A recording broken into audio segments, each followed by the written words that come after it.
Hey guys, Wyatt Claypool here. Politics is a very funny business. In the morning yesterday, Mark Carney and the Liberal Party were very strongly defending Liberal MP and candidate for Markham Unionville, Paul Chang, over his disgusting comments that conservative candidate Joe Tay, who is a Hong Kong freedom activist refugee, should be brought to the Chinese consulate to collect a bounty on his head from the Chinese Communist Party. Apparently, Mark Carney thought he could just happy talk his way through this obvious massive scandal by just saying that, Paul Chang used to be a police officer for 28 years. He is a man of integrity. He has learned from his words and actions, and he will do better next time. It was weak, it was pathetic, and he repeated this defense around 8 times. In one press conference, I think every single journalist in the room asked him about the situation because it's such a blockbuster scandal for the Liberals right now. No outlet could get away with not actually asking about this because every outlet usually wants their journalist to ask like the big question. And it was such a big question, even if another journalist asked it and you're the seventh in line, you're going to ask it too. But Carney defended it absolutely to the hilt. And then we jump to nighttime. And suddenly the situation's different now, and Paul Chang now has to step down. So he was good enough in the morning. In fact, he was a man of integrity, and Carney fully endorsed him in the morning. But late at night, food settles in Mark Carney's stomach a bit weird, and now suddenly Paul Chang is no longer a man of integrity and he needs to go. But even then, Mark Carney is too much of a coward to actually say he told Paul Chang to step down. He just makes it seem like, oh, I guess Paul Chang decided that he's not running again. I don't know. I have no clue about anything, ever. Don't ask me questions. I have the memory of a child.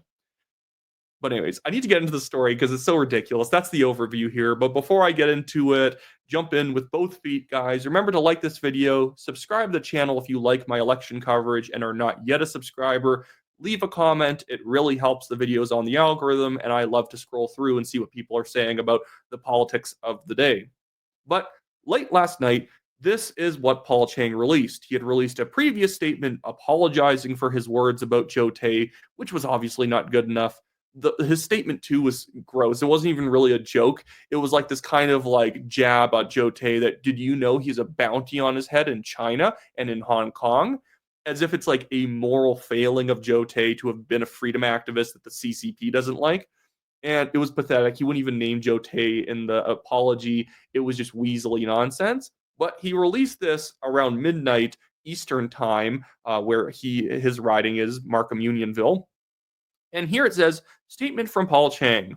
For the past 3.5 years, it has been the greatest honor of my life to serve the people of Markham Unionville as their member of parliament. Every single day, I served with integrity and worked to deliver results for the people of my community. That's very debatable. He pretty much went around palling around with every single Chinese Communist Party front group he could find. I'm not sure if most people would be cool with that. But he goes on and says, I am proud of what we have achieved together, and I remain deeply grateful for the trust placed in me. Trust, my goodness. This is a uniquely important election with so much at stake for Canadians. As the Prime Minister and Team Canada work to stand up to President Trump and protect our economy, I do not want there to be distractions in this critical moment. That's why I'm standing aside as our 2025 candidate in our community of Markham Unionville. I want to thank my families for their support and the community for standing with me as we have worked to build a better future. For over 3 decades, I have served my community with my fullest commitment to keeping people safe and protecting our country's values, and I always will, except for the time where he said that you should send a man who had to be refugeed from his own country for standing for freedom, that you should take him to the Chinese consulate for a bounty. And even when he was a cop, he was constantly around CCP front groups. And yes, that is a massive moral failing to lend endorsement to subversive organizations that are basically pushing Beijing's agenda in Canada.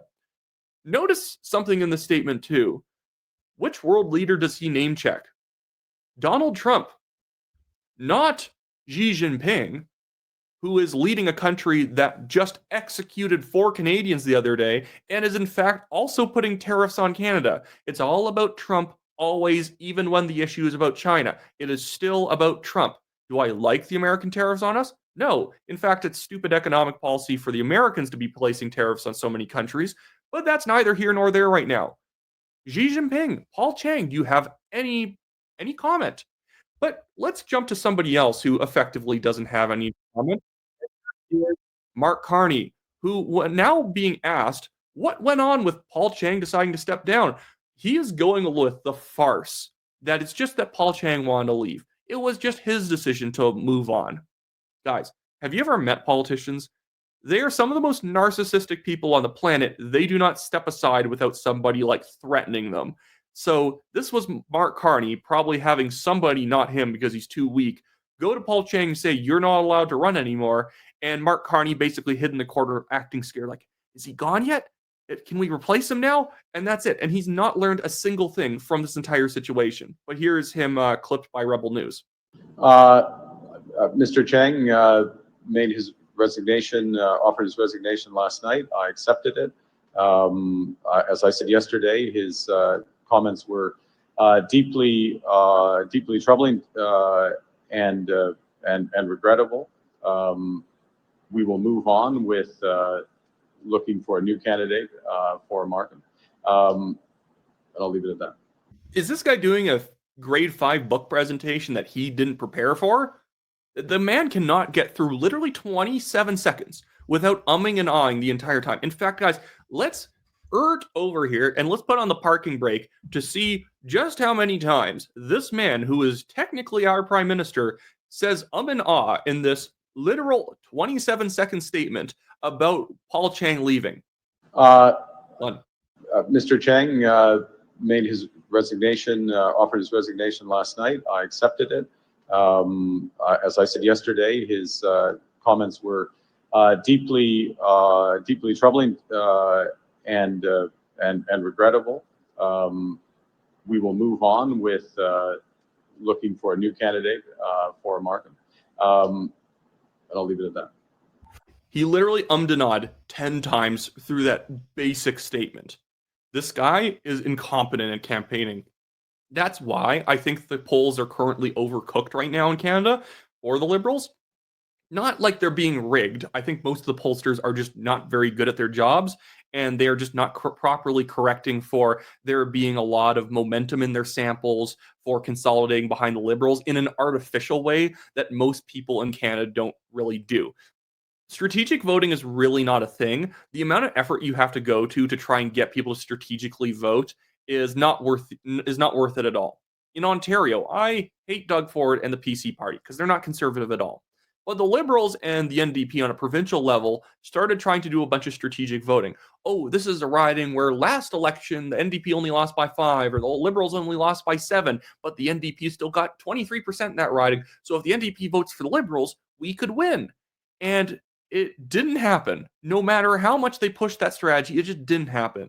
So when I see polls where things are shifting behind the Liberals to stop the Conservatives, I just frankly think that your sample is full of extremely political people who are engaged in politics like 100 times more than the average person. So when they look at the polling, they start deciding how they're going to be voting in order to stop Poilievre or whatever. Most NDP people who voted NDP last time are probably going to vote NDP this time, or their votes are probably actually going to be split pretty evenly between the Conservatives and the Liberals, because younger working class men who are usually clubbed into voting NDP by their union bosses are either not telling them to vote anyway, or they're actually recommending to vote Conservative this time. That's how much of a seismic shift we've had in Canadian politics over the last 10 years. That unions used to be super pro NDP, and some of them would vote for the Liberals depending on which industry they were in. Sometimes the Liberals were more friendly to one than another.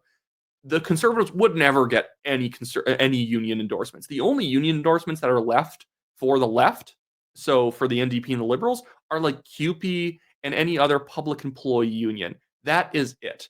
And in fact, obviously, those people are going to be voting for the left simply because they work in jobs where bloated spending and high taxes actually benefit them, because they are the main people the money is being spent on. But I want to jump to a couple other things while we're going over stuff. One, I need to talk about this poll. It was from the Globe and Mail that they released this poll. This is a poll where they asked parents, Canadians with kids, do you think your kids will have a better life financially? Okay, now look at this. 14% say yes, that's already sad enough. 19% say about the same. 27% say no, their kids will not have a better life financially than them.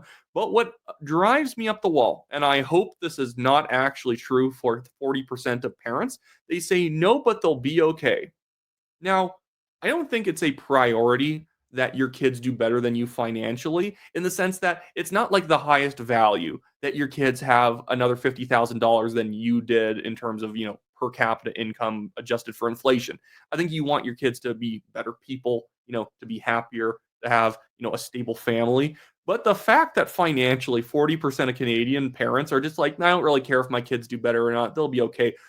This is why we have a lot of liberal voters. We have people who, and again, it doesn't apply to anybody watching this video because I know everyone here is like an orthodox conservative.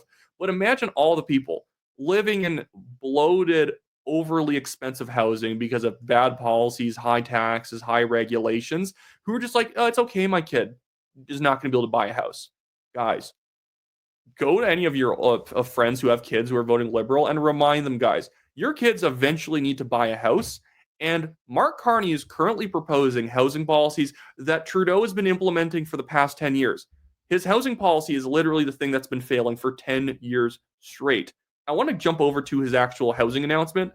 It's utterly pathetic that he thinks that this is selling. It's like an actual Marxist housing policy. Just the government's going to spend $36 billion building public housing, which means that it's going to be overly expensive units trying to be offered for a subsidy, but it's going to absolutely gut taxpayers' money. We used to build things in this country. After before you showed up. the Second World War, Canada faced a housing crisis. The government built prefabricated homes that were easy to assemble and inexpensive. And those homes are still here 80 years later. Now we're in another housing crisis. And it's time your government got back into the business of building affordable homes. We will build new homes for Canadians at a pace not seen since the Second World War. We'll build a Canada you can afford. Do you want to know why the government in the late 40s and 50s was able to build a lot of homes fast? It's because the regulations and taxes were lower. It's because the people they would have been contracting actually were solvent. It meant that you didn't have to have 10 inspections just to install the foundations of a house. The government's not going to get rid of that. And do you know why they're not going to get rid of that? Because you think that if Carney wants a big policy win here, you should slash regulations and then make it easier for everyone to build, including if the government wants to get involved. You can't do it because how do you think those public employees stay employed, especially in the housing department? They like too many regulations because it gives them something to do. If there's no regulations to enforce, well, they're going to be out of a job very fast. Here's something else I want to jump to. It's just kind of a fun little thing. So that a pub event that Mark Carney did the other day, where there's like maybe 100 people showing up in Georgetown. Well, here is a clip from the event. This is actually done by Alex Zoltan. You guys should go follow Alex Zoltan on X. I'll actually link his account down below with this video. He was at this pub event, and this woman who's like hosting him there doesn't even want to shake his hand. Under your leadership and your experience, we are so looking forward to building Canada strong with you. Thank you. Everyone.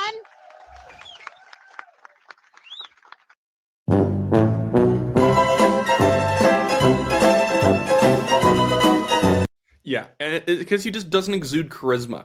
He just feels like a robot you brought into the room. So naturally, she doesn't want to shake its hand because why am I shaking his hand? He's just like the weird meat puppet here that we have running for prime minister. I also want to jump over this too because I forgot it earlier. But here's Pierre Poilievre talking about the Paul Chang situation. I think it's important to jump over to what the opposition leader is saying about this whole thing because I think this is something. It doesn't matter that they got rid of Paul Chang. If anything, it's worse that he didn't even have the guts to say why Paul Chang left. Oh, he decided to leave on his own. Why? Why did Paul Chang decide to leave? Because it actually is a problem with foreign interference and how seriously Mark Carney is going to take foreign interference and the threat of the CCP. If he cannot name that thing that Paul Chang said was so awful that he needs to go, especially because Paul Chang was only in office because of CCP interference. His riding was one of the main ridings targeted by the CCP to try and push a Liberal over the finish line in. It actually is more traditionally a Conservative riding.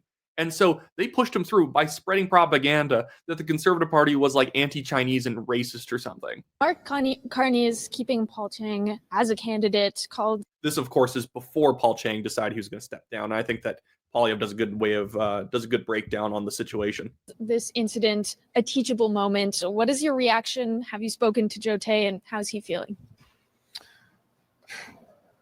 Well, it is a teachable moment. It teaches us that Mark Carney will never stand up for Canada. He is keeping on a Liberal candidate who said that people should turn over the Conservative candidate to a bounty by the Chinese government, which wants to kill him. The Chinese government wants to literally kill Joe Tay because he's a political dissident. And this candidate said that that should happen. Mark Carney keeps that candidate on his roster to be in Parliament. It shows that Carney is more interested in pleasing Beijing because they lent him $250 million for his company. He is compromised. I have never in my life seen a prime minister unwilling to protect a Canadian citizen against a foreign government that wants to take his life through a bounty. If Mark Carney won't stand up for a Canadian against this foreign hostile regime now, how could we ever expect him to stand up for Canada after the election? I have spoken to Joe Tay. Yesterday, I spoke to him. He's very, very rattled.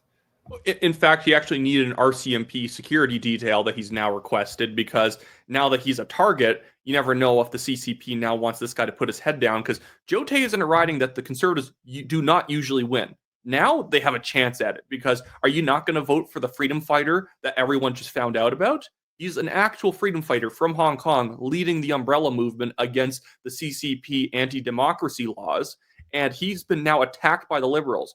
Even if you're a default Liberal in that riding, you're probably going to vote for Joe Tay just because, man, that guy is stand up and the Liberals wouldn't even get rid of the candidate who called for him. Yeah, they technically got rid of him, but they wouldn't even admit to the fact that they told Paul Chang to leave. Paul Chang apparently just left on his own. This is not, let's be clear, this is not about an inappropriate or off-color joke.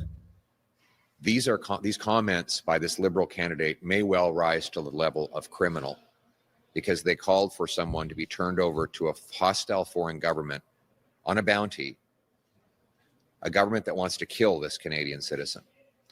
And Mr. Joe Tay is extremely afraid. He's afraid for his life. And I think he is probably rattled by the fact that the Prime Minister of Canada is siding with a Liberal MP who has made these horrific and dangerous comments against a Canadian citizen, against the life of a fellow Canadian citizen. By the way, if I went through this 2-minute and 12-second clip, would you bet that he said and ah less than Mark Carney did within 27 seconds? It is a difference in style and professionalism that Poilievre can actually speak. Carney cannot negotiate with Donald Trump or Xi Jinping or any other leader on this planet because the man exudes weakness, spinelessness, all that. And here, the only other piece of news that broke on Paul Chang yesterday that might have made the decision for the Liberals that they have to get rid of him was it was confirmed by the Bureau and Sam Cooper that the RCMP was then looking into Paul Chang for potential criminal wrongdoing. The problem is, even if the Liberals came out and said, well, it was the criminal aspect that caused us to say that Paul Chang has to go. The thing is that the facts didn't change. In fact, on its face, Poilievre was saying this before it was announced the RCMP was looking into Paul Chang. It was already obvious he could committed a crime. There was nothing else needed. It was like if someone murdered somebody and you're like, well, I don't know what to think about it. He hasn't been charged yet. Well, you just saw him do it. Like, what? You have to have the charging paper stamped before you're okay with saying that maybe he did something a little bit iffy. But anyways, I also want to highlight this just 12-second clip of Mark Carney at a regional, like the Toronto Regional Board of Trade meeting a few years ago, because my goodness, how couldn't you see that this guy was pro-CCP? If you weren't aware before, you will be aware after this 13-second clip. One of the many strengths of China is their perspective, the medium long-term perspective. This is an ambitious G20. It's an ambitious Chinese leadership. He might as well just come out and just say, I like their basic dictatorship. I like that they can set very long-term goals because there's nobody in their country to oppose their ridiculous policies. By the way, I'm going to help the Liberals out here for a second. I have a new ad. If they want to go, I think they need to be more overt. I think we can do a little bit of a better job being a little bit more overt in terms of Canada's, their pro-China policy. I think they might be able to get a few more votes if they run this new ad I've made for them. 曙光就在前面。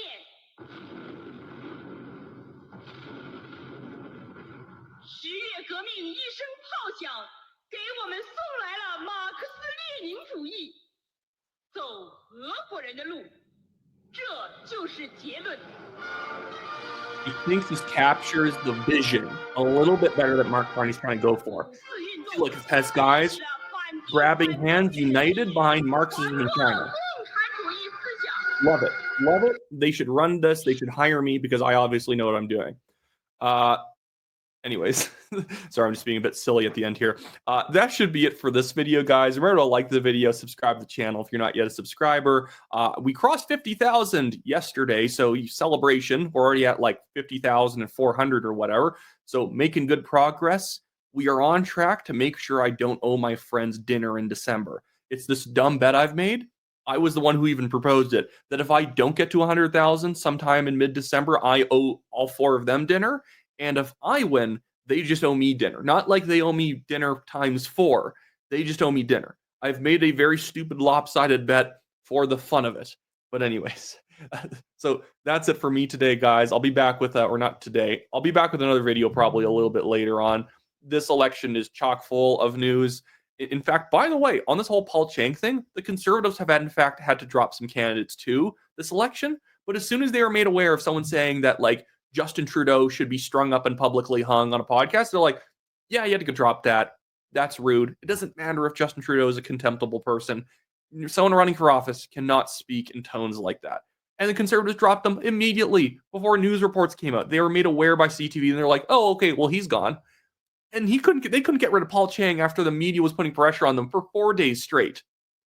Well, I guess that's neither here nor there now, because Paul Chang has independently decided he's moving on.